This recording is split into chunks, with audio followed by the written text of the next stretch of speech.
परिचय। नमस्कार दोस्तों, इसे देखें। यह खूबसूरत नीला ग्रह है। हम इस पर रहते हैं। हाँ, यह पृथ्वी है। हम जान सकते हैं कि इस पर विभिन्न प्रकार के जीव जंतु और पेड़ पौधे पाए जाते हैं। पौधे इसे हरा भरा बनाते हैं और जंतु इन्हें खाकर जिंदा रहते हैं।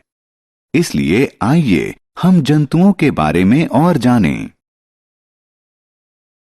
आओ सीखें।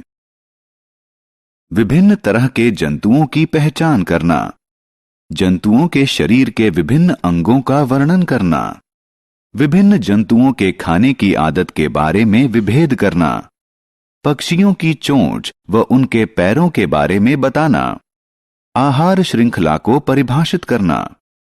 जंतु। दोस्तों, हम जानते हैं कि जंतु सजीव प्राणी होते हैं। वो चल और बढ़ सकते हैं। उनमें अपने तरह के नए जंतु उत्पन्न करने की क्षमता होती है।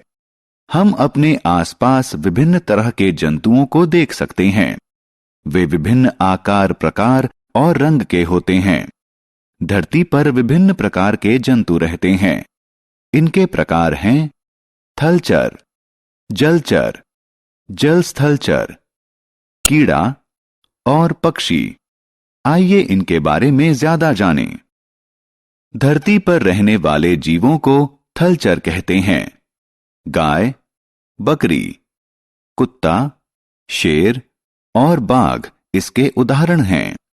आपको यह जानकर आश्चर्य होगा कि कुछ थलचर जमीन के अंदर बिल बनाकर और लेकर रहते हैं, जैसे केंचुआ, चूहा और सांप। जंतुओं के शरीर के अंग। थलचरों का शरीर मुख्यतः 4 भागों सिर, गर्दन, धड़ और पूंछ में विभाजित होता है। सिर में आंख, नाक, कान और मुंह होता है। शरीर का अगला अंग है गर्दन। गर्दन जंतुओं को अपना सिर ऊपर नीचे और दाएं बाएं करने की सुविधा देती है। धड़ के अंदर शरीर के कई अंग होते हैं। कुछ जानवरों में पूंछ शरीर का संतुलन बनाने में मदद करती है। जंतुओं की खाने की आदतें। सभी जंतुओं को ऊर्जा पाने और विभिन्न कार्यों को करने के लिए भोजन की जरूरत होती है। वे विभिन्न प्रकार के दांतों की सहायता से विभिन्न प्रकार का खाना खाते हैं। शाकभक्षी। शाकभक्षी पेड़ पौधे खाते हैं। उनके दांत घास और पत्तियां पीसने के लिए तीखे और चपटे होते हैं। गाय, बकरी और भैंस शाकभक्षी जंतुओं के उदाहरण हैं। मांसभक्षी। मांसभक्षी अपने तेज, नुकीले और मजबूत दांतों से मांस खाते हैं। शेर और बाघ मांसभक्षी जंतु के उदाहरण हैं। सर्वभक्षी। सर्वभक्षी पौधे और मांस दोनों खाते हैं। भालू और कौवा सर्वभक्षी के उदाहरण हैं। भोजन की विशेष आदतें। जंतुओं के खाने की सामान्य आदतें जानने के बाद आइए अब हम उनके भोजन की विशेष आदतों के बारे में जानें। मधुमक्खी अपने मुख में मौजूद लंबी नली की सहायता से फूलों के अंदर से पराग चूस लेती है। मेंढक के पास कीड़ों को पकड़ने के लिए लिसलिसी जीभ होती है। हाथी के पास पेड़ की पत्तियां तोड़ने के लिए लंबी सूंड होती है। जंतुओं के बच्चों की देखभाल। आइए अब हम अपने दूसरे विषय जंतुओं के बच्चों की देखभाल पर चलें। हमने देखा है कि जंतुओं के बच्चे भी उन्हीं की तरह दिखते हैं। सभी जंतु अपने बच्चों को खाना खिलाते हैं और उनकी देखभाल करते हैं। कुत्ते के बच्चों को उनकी सुरक्षा हेतु उनके लिए बनाए गए घर में रखना चाहिए। बछड़े, गाय और भैंसों की सुरक्षा के लिए साइबान में रखना चाहिए। कंगारू अपने बच्चे की सुरक्षा के लिए उसे अपने पेट के थैले में रखते हैं। जलचर, जलस्थलचर और कीड़े। आइए अब अन्य जंतुओं जलचर, जलस्थलचर और कीड़ों के बारे में जानें। पानी में रहने वाले जंतुओं को जलचर कहते हैं। मछली, व्हेल और कछुआ जलचर के उदाहरण हैं। कुछ जानवर ऐसे होते हैं जो जमीन और पानी दोनों में रह सकते हैं।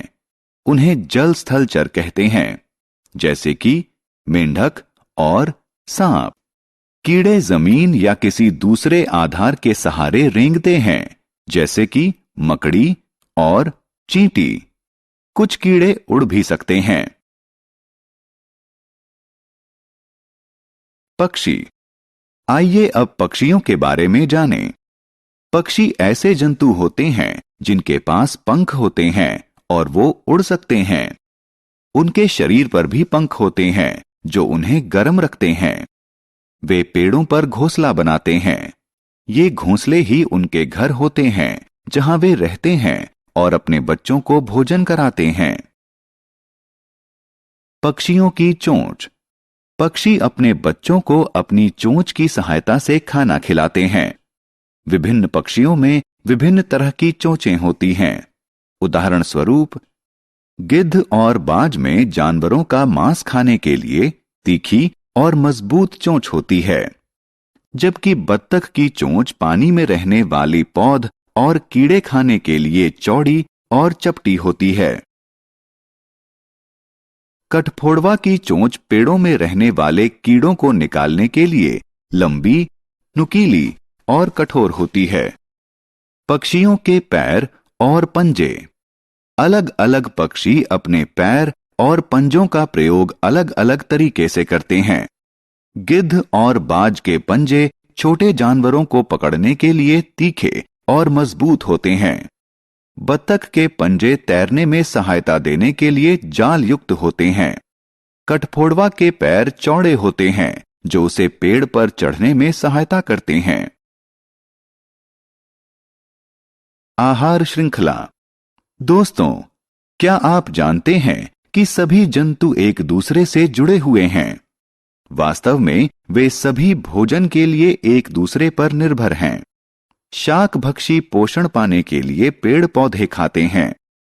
मांसभक्षी शाकभक्षियों का मांस खाते हैं, जबकि सर्वभक्षी पोषण पाने के लिए शाकभक्षी और मांसभक्षी दोनों को खाते हैं। आहार श्रृंखला उस अनुक्रम को कहते हैं जो बताता है कि जिंदा रहने के लिए कौन जंतु क्या खाता है। उदाहरण स्वरूप, खरगोश घास खाता है और शेर खरगोश को खाता है। भालू दोनों को खा सकता है। हमने क्या चर्चा की? सभी जंतु सजीव प्राणी होते हैं। वे विभिन्न आकार, प्रकार और रंग के होते हैं।